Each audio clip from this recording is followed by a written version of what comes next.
طب انا خلاص حصل لي هايبر بيجمنتيشن سواء بقى في منطقه حساسه او في جلدي عموما، المفروض اعمل ايه؟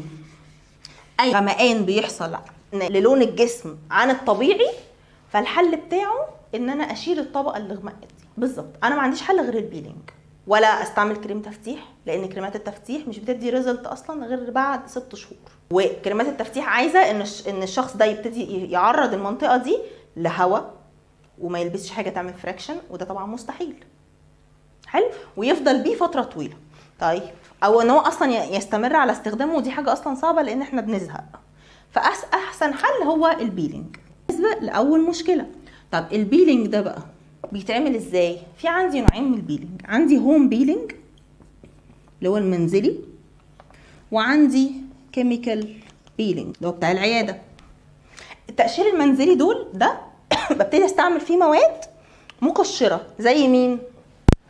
زي الساليسيليك. طب زي مين تاني؟ زي التريتينوين، ده مشتق اللي هو الاكريتين، ده مشتق من فيتامين A، بيعمل تقشير، في منه تركيزين 1.5.